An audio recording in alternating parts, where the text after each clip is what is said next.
Well, hello everyone, welcome back to my channel, my Nike S10 shopping garage. Peace everyone, how's everything going for y'all? Hopefully great and safe, first priority.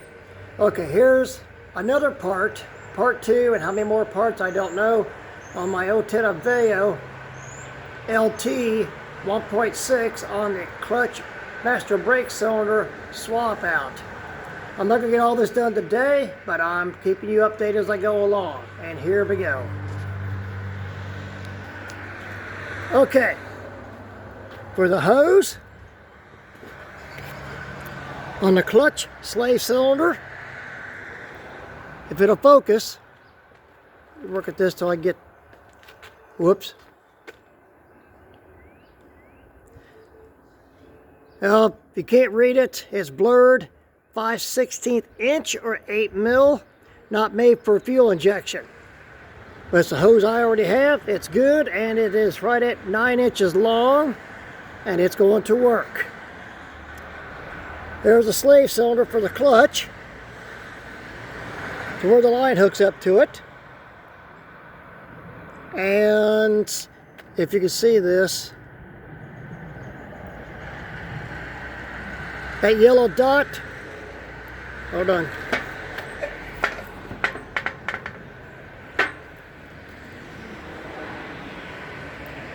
This yellow dot, which is a tack weld, to keep this bracket, basically like a clevis, from turning. And of course the jam nut, this welds as a generic version of a second jam nut. And there is 1, 2, 3, 4, 5 threads showing. Now I'm not going to tack weld mine yet. I will let you know if I do. And there's the amount of brake fluid that you will get out of your master cylinder for the brakes from the hose, which is still attached to the master cylinder right there. There's a hole with 2 studs for the slave cylinder for the clutch. And it's a preformed hose. It's not a high pressure hose because look, it's just a tension clamp holding the hose onto each end. So that's all I'm going to do is put it back on with that. And I'll keep you updated if I have to go with a screw clamp, worm clamp I should say, or my clamp tight setup. So I will let you know. That's the update. Hopefully I want to get the clutch slave cylinder, or clutch fork cylinder off, which is down in there. And of course the flex hose, which you can't see, neither can I. So bear with me. And by the way, I'm not going to reuse that brake fluid. I'm putting all new in. Okay. As you can see, it's off, and there's 4 ports.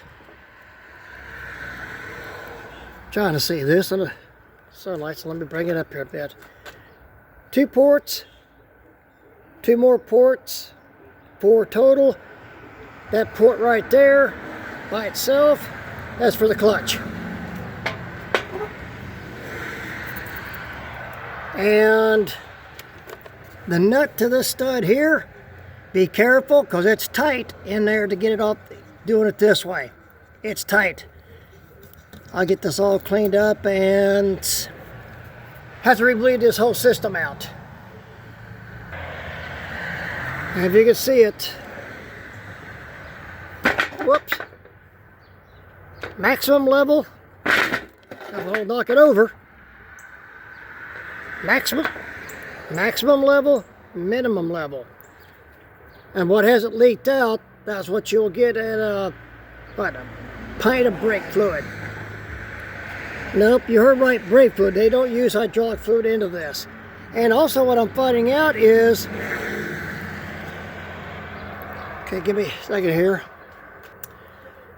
that the automatic aveos have the ABS, because I do not have any electrical wires or sensors at the wheels, front or rear at all. So my understanding of this is the 4-port is for the manual, which I have on mine. as you can see. And the 2-port, minus these two, is automatic, and there is the ABS system, which that feeds into to feed all 4 brakes. That's for the automatic. That's what I'm finding out so far. This setup you see right there is for a manual, and the 2-port is for the automatic. And the hardware for the stud or the nuts fastener system on the master brake cylinder, 13 mil. I use a deep well. And if you can see it down in there, purple rag, catch some of the brake fluid so it doesn't make such a mess. Now I'm going to try or see about getting the flex hose off of it. And by the way, dot 3 and dot 4 brake fluid. As we can see, I hope you can, there's the flex hose off of it with a banjo bolt. Okay, now I have the cylinder off. Flex hose fits to here. This here goes to the clutch fork, which operates the throwout bearing, which releases the clutch from the pressure plate and the flywheel.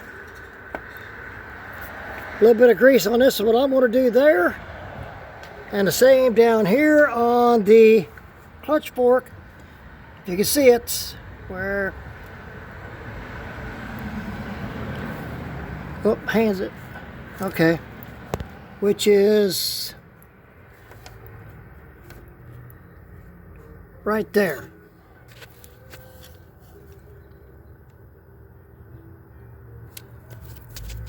This right here. That's it. Clutch fork to the throwout bearing to engage or disengage the clutch for the trans to the motor. Now all that's to take care of. I'm not replacing the hard lines. And I get into the hardware, which is a 12 mil bolt. These two here attach this to the block. And here's what I used. 12-point, 12 mil short extension, long ratchet to break it loose, and the short one because of clearance down in there. I'll find out what the torque specs are for this a little later. Heads up warning, the clip that holds these two lines together right here went over in here, and I'm going to wait till later to get it because I don't see it right now.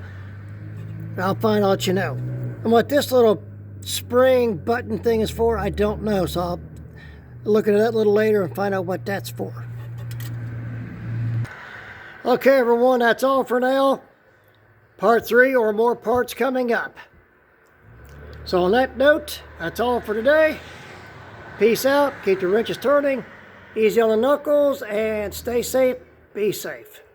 Till next time.